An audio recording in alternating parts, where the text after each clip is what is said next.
What is going on, Turd Nerds? Matt here with Operator Mindset, and in today's video we got a special treat for everybody.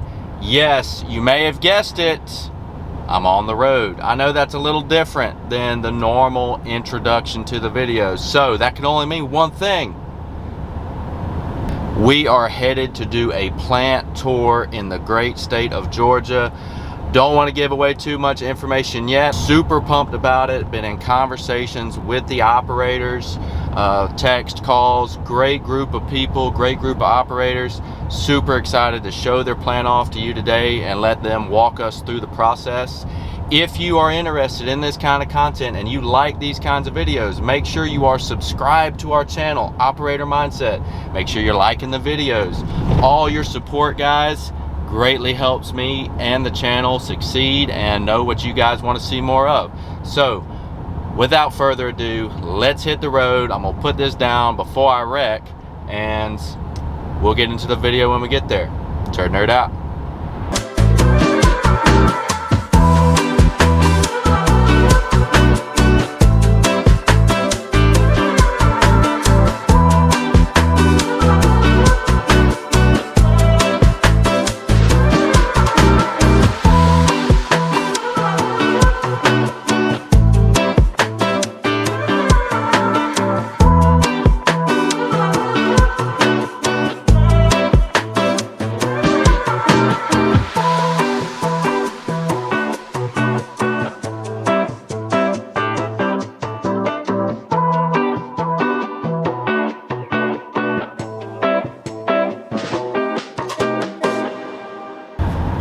Alright guys, we are getting close, very close. I think we're turning in now.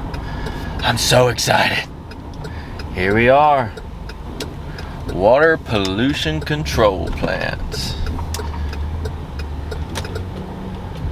Man, super pumped. I know you want to see so bad, right? I'll show you in a second. Let's get down in here, make some introductions, and we're gonna bring you guys along. Here we go. All right, Turd Nerds, here I am at the plant. We're about to meet the lead operator down here. He's gonna give us the tour, and here he is now. Say hello to Casey. Hi everyone, I'm Casey Hilson. I am the supervisor of the Sandersville Wastewater Treatment plant. Here, the plant was established in 1975. We are an activated sludge plant. We are 1.7 million gallons per day sludge plant. We are here, and I have 3 operators on staff. We are an 8-hour shift. We are about to head up towards the Headworks and go see what the sludge starts at. Awesome, dude. Thank you, Casey. Let's head that way, man. Okay, great. So how long have you been in the business? I've been in the business ever since 2010. 2010. Yeah, wow. I came out here after being laid off from a company and started in wastewater and fell in love with it. That is awesome. It's a great process to be a part of and to learn about activated sludge with the different processes that it goes through the system. Okay, very cool, very cool. Is this the only wastewater facility you've ever had the privilege of working at? Yes, it's the only wastewater facility I had the privilege of working at, and I was under the leadership of Mr. Robert Eubanks, who retired. Okay. He was a great teacher. He taught me a lot about wastewater. Okay. How it operates, how it works. Actually, I found out that if you look at this system here, activated sludge plant kind of operates like a body. Yeah. It takes food to come in. The microorganism needs air to breathe, and they repopulate itself. So it works just like a body. That's right. And that's the way I look at it, and that's how I train other people to look at it. Not just as a plant, but it operates like a person's body does. That's awesome. Yeah, that's a great correlation. Sometimes it could even help operators kind of see, you know, what food coming in. You got to let the food out too. That's exactly right. That is awesome. Exactly right. Right here is where all the food comes in at the treatment plant. This is called the influent flow. This is where all the food enters to the plant, from the city of Sandersville. Influent comes in, and the bar screen here, what it does, it catches any kind of rags, any kind of big particles in our system before it actually goes into our treatment plant. A lot of times what a lot of problems that a lot of treatment plants have is baby wipes. They can become a real big problem as far as our aeration goes. But this right here prevents a lot of baby wipes and trash and rocks from coming into the system. Awesome, yeah. People that aren't in the trade, they really don't understand how dangerous and how lethal just a wad of wipes can be in your system. It's kind of scary, actually. Yeah, it is. It really is. This is a very important process within the system itself. When the system goes down or have to be out for maintenance, then we have to manually clean the bar screen by running it through the bypass. Oh, okay. Over here, we have to use a manual rake in order to clean it. This is called a bar rack. Okay. As you notice that the bar rack is a little bit wider opening than it is the bar screen. That's about 1/8 of an inch. Okay. Screen on that right here, and this is a little bit wider in between. That's right. The bar rack on it. So a little bit more debris can get by then. Exactly right. Dang. But it's good to have in the event that high water flow or that bar screen tears up, we can always bypass and still feed into the system without backing up within the city. Absolutely, absolutely. So once it gets caught in your bar screen, Casey, where does it go from there, sir? Once it passes the bar screen right here, it falls into this trough, and it has a screw within the trough, and it screws up through this pipe here, and as you can see, it enters into the trash dumpster. Yes, sir. Here is part of our grit removal. As you heard me say, grit removal.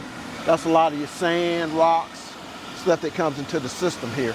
It's pretty much automatic as well, but as the flow comes in throughout the plant, throughout the bar screen, it comes over here to the grit removal system. Where the influent comes in, it's got a mixer that mixes it up.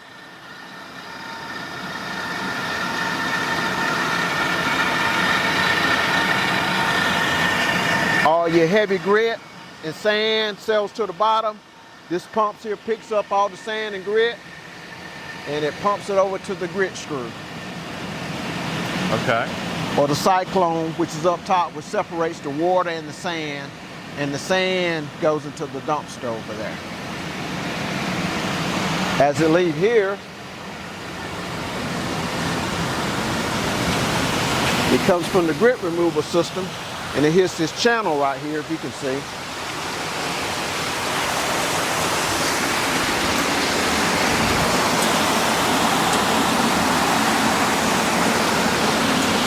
And it flows out towards this way.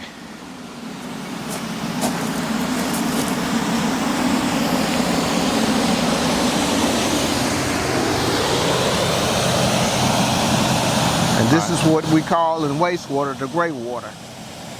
On an average, we do, on a daily average, 0.800 MGD per day on an average flow. But we are a 1.7 million MGD plant. And that's our activated sludge basin out there. As you can tell, we have a total of 6 aerators in the basin.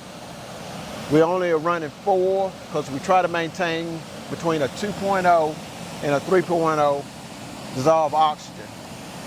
And we check that every day to make sure that we maintain that, to keep enough oxygen for the microorganisms to live, to breathe, to reproduce, along with the BOD, or the food process to feed the microorganisms. As you can tell down there where the brown water is coming in, that's where the activated sludge is returned at, and it blends in with the influent. So you got the microorganisms that goes to our clarifiers, settles to the bottom of it, and returns there and comes back into the basin and eat again along with the food. This is your food process, and this is your bugs. Think of it as a buffet. They've been in ed, reproduced, go to the clarifiers and settle, get a little rest, then it comes back and eats some more. So it blends back in with the food process.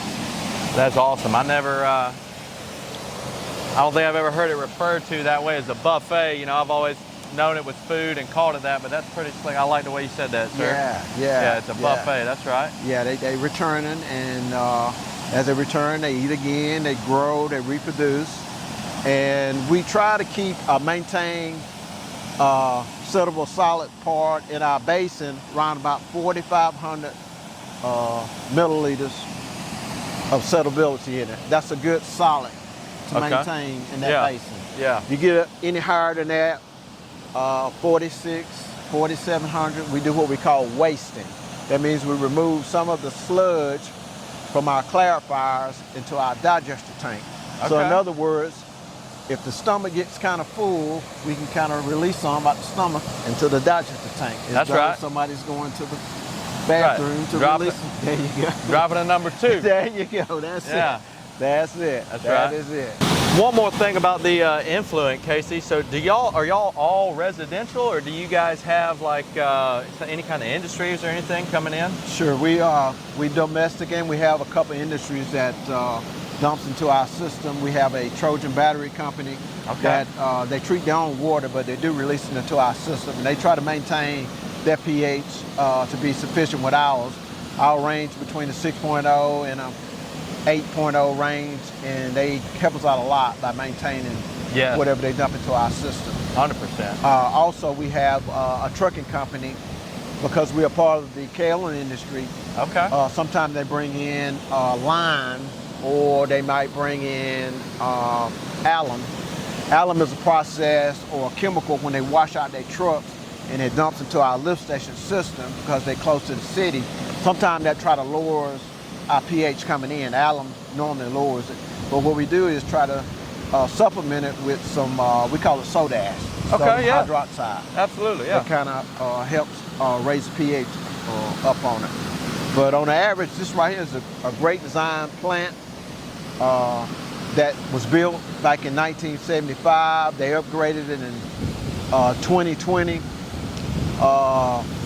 One year when we had an ice storm here, we lost power for about 3 days before we had a generator installed. Oh man. And this plant ran beautiful.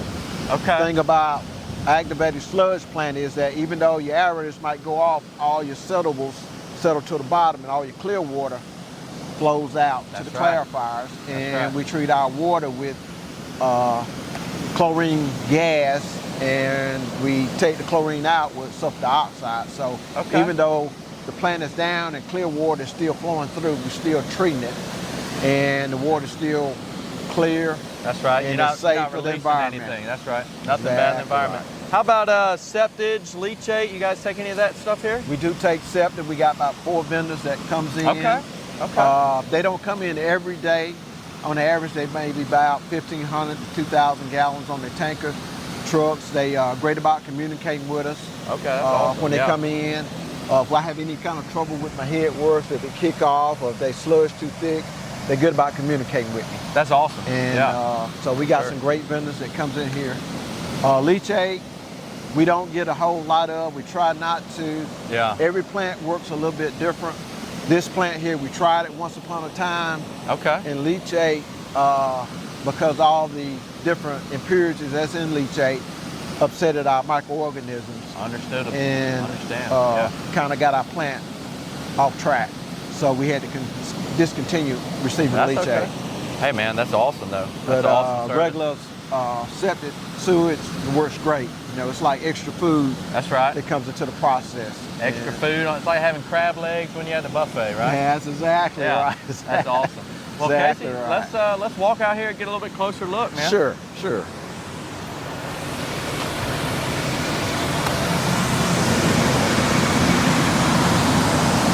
As you look out in the basin right there, that's the kind of look you want to see, like a brownish, light chocolate brown look. Not too dark, not too light, and it's going to have that little earthy smell to it. That's right. So that means that the microorganisms are doing what they're supposed to do out here.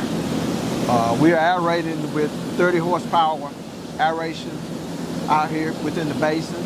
As we walk across, you'll get the chance to look at how everything goes up on it. It almost never fails. We can head for your clarifiers, sir. Okay, great. It almost never fails. Get your basins looking tip-top shape, and then good little rainstorm, flush some of that grease out the lines and lift stations. And oh yeah. Yeah. Starting right back over, wasting that grease out, right? Oh yeah, it works. Mother Nature. That's right. Mother Nature, you can't beat it. You can't beat it. You know, it amazes me how the creation is made, how it's designed, where we're using city water coming in along with wastewater, and it's great water, and then at the end we turn it into clear water. That's right. So this right here is our clarifiers that we are getting ready to walk upon. All right. Right here. We have a process of 3 clarifiers. All right. That's number 1. That's number 2. And 2020 we upgraded to number 3. Okay. Clarifiers throughout the plant, which originally we had 2, and it's still designed at a 1.7 million MGD plant per day, but it helps out to have that extra clarifier for extra rainfall, extra water flow. That's right. Kind of takes the load off of the plant. But on the average right now, we only running 2, and that's number 3 and number 1 clarifier. Okay. We got this one as a spare, but waiting on a part for a pump to go on that one right there. But still, these are some great designs on these clarifiers right here. Nothing like redundancy in the wastewater business, right? Exactly right. We try to maintain a 2 to 3 foot bed at the bottom. Okay, a blanket? As blanket. Yes, sir. As the sludge come in the center well over there, That's right. and it flows out throughout the holes in the center well, and the heavy sludge settles down to the bottom of it, and it returns to the activated sludge aeration basin. And as you can tell, that the clear water runs over into the trough of the system right here. Very cool. And we have the skimmers. What the skimmers does is skim the top of the water and remove any kind of trash, excess trash, into what we call a scum pump, and it pumps it back up to the basin into a basket and catch any kind of trash, paper, towels, any kind of things back into the system. As it leaves the clarifiers right here, Yes, sir.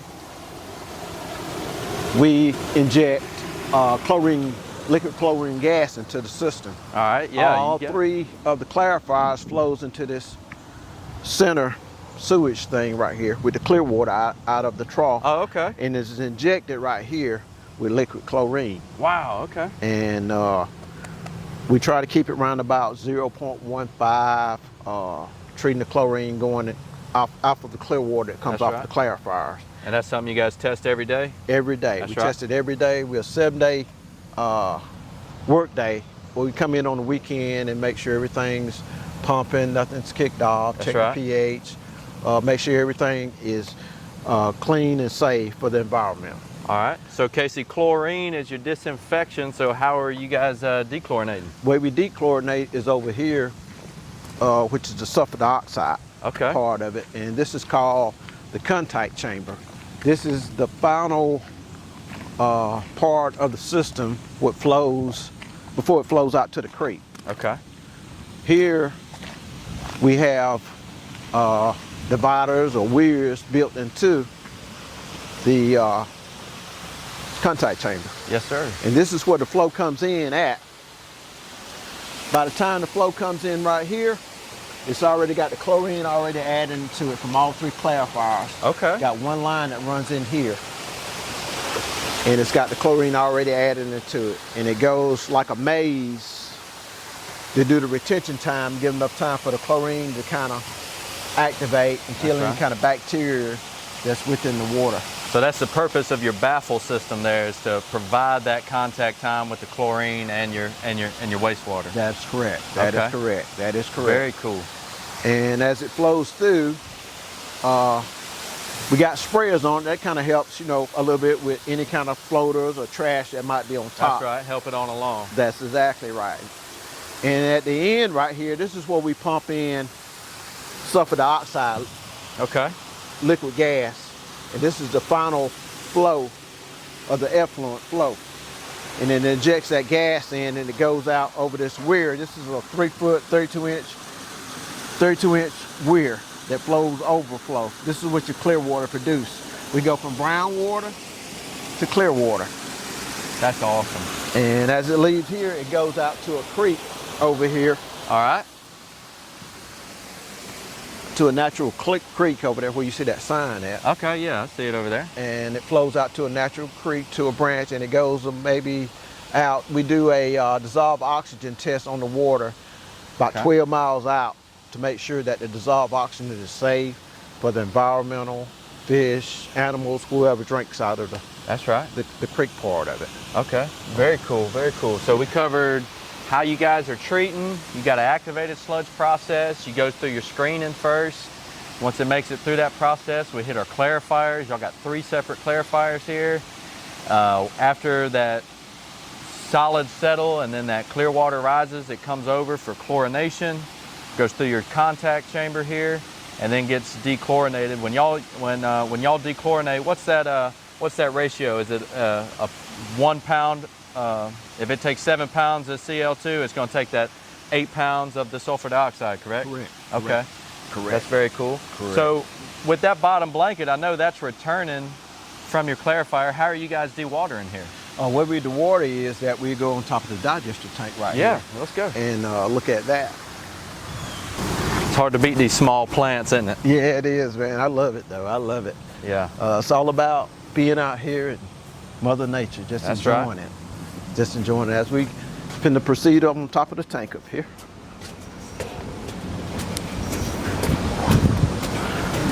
All right, very cool, very cool. Yeah, this is our digester tank here. Okay. This is where, when we waste from our clarifiers, when our activated sludge basin get too full and the sludge blanket get too thick in the clarifiers, Yes, sir. we have to waste. And what we wasted is into our digester tank.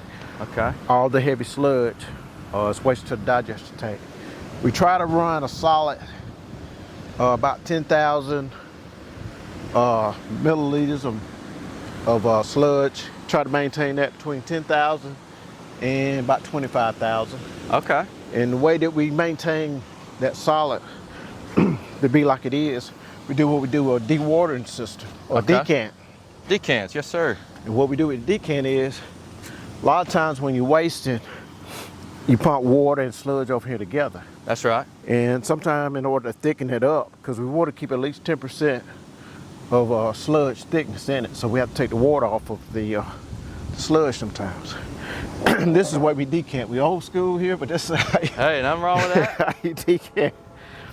As you can look in the pipe, you can see the clear water. Get around here. Clear water going to be running in to the pipe as I start Oh, wow, decanting. okay, yeah. So y'all are just lowering that pipe down, Yeah, lowering that pipe down. and as you lower that, you're gonna get, water you can see going your to clear it. water running through there. That's pretty neat. Yeah, Okay. I think he didn't decant it as far as it can go, but that's what it normally does. We normally have to manual let it down, and Okay. you usually see some water going there, but you're taking the water off the top of the heavy solids. Right, right, absolutely. And that's our decant process. And what we do, after we decant it, I have an operator who runs the sludge truck. And Okay. what we do is land sludge application. Gotcha. And we have at least 70 plus acres of land that we land applicate for a particular farmer. Okay. The farmers around here, they love it. 'Cause Yes. It's a good process. It That's makes right. the hay pretty and green. And we are required to maintain their property. So we do soil testing Gotcha. on the farmer's land and make sure that they have the proper fertilizer to go into it to maintain it. So, you know, the grass will come healthy and no pollution. We do soil sampling. That's right. We send that off and get that tested for lead, iron, or arsenic.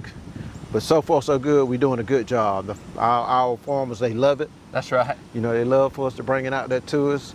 We got other people who wants it, but you know, it gets kind of costly when you got to pay for the diesel. That's right. to go out That's there. right. So we kind of keep it to a minimum of Understandable, yeah. the for sure. farmers that we do. But you know, it's a great fertilizer. Yes, Great sir. fertilizer. It is high in nutrients, isn't it? Yeah, yeah. So you guys, that's part of your permit. That's how you guys are getting rid of your solids, and then you guys are also. That's I noticed you said that y'all are responsible for maintaining the land and getting it back to its natural state. So that's a really cool part of the process, and it's pretty interesting. Maybe that's something other folks could look into if ever needed, or just a cool way to see how y'all's process is done. Yes. I see from way up here, Casey, y'all got a pond out there. Yes, that's what we call our polishing pond. Okay, polishing pond. And what's that do?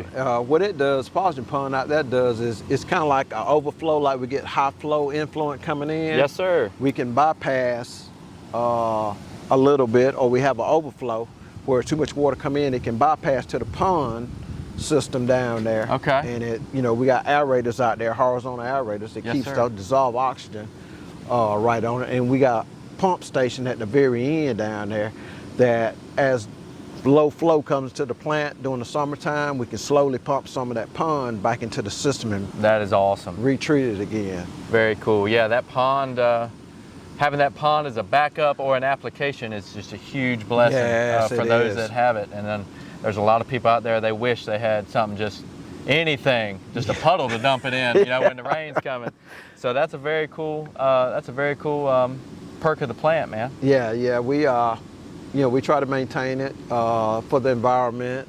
We get ducks out there from time to time, turtles, not any fish yet, but you know, we have a little wildlife that might come in there and feed off of it, deers and stuff. That's right. So we just make sure that we, you know, keep it maintained for the environment, because that's what it's all about.